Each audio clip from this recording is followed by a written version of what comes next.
ఎలా బ్రతికేమన్నది కాదు, ఎలా చచ్చిపోతున్నాం అనేది చాలా ఇంపార్టెంట్ ఇక్కడ.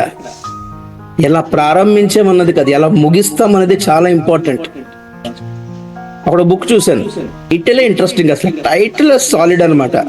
టైటిల్ ఏంటంటే హౌ నాట్ టు డై. ఏంటిది?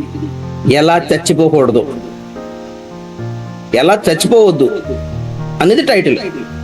ఎలా బతికేమనేది కాదు, ఎలా చచ్చిపోవద్దు అనేది చాలా ఇంపార్టెంట్ క్రైస్తవ జీవితంలో. పాపంలో సావద్దు, అపవిత్రుడిగా సావద్దు, గర్విష్ఠుడిగా సావద్దు, దేవుడు లేకుండా సావద్దు, పాపాలు క్షమించబడకుండా సావద్దు, రక్షణ లేకుండా సావద్దు, నిరీక్షణ లేకుండా సావద్దు, జీవగ్రంథంలో పేరు లేకుండా సావద్దు. బ్రదర్ సిస్టర్స్,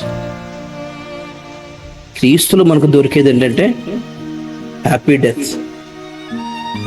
ఎంత హ్యాపీగా బతికే ఉన్నది అక్కర్లేదు, హ్యాపీగా బతికిన చాలా మంది ఉన్నారు. హ్యాపీగా చచ్చిపోగలమా? పీస్ఫుల్ డెత్ అండి, రెస్ట్ ఇన్ పీస్ అని రాస్తారు చావు గురించి వినగానే. ఏసు లేకుండా నో రెస్ట్ ఇన్ పీస్ అండి. ఆత్మకు శాంతి కలుగుతుంది, వచ్చి భోజనం చేయండి అంటారు.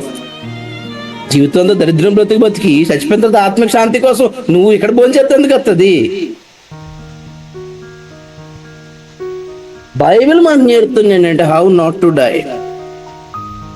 బ్రతుకు తర్వాత చచ్చిపోయేటప్పుడు ఎలా చావద్దో తెలుసుకో ఫస్ట్.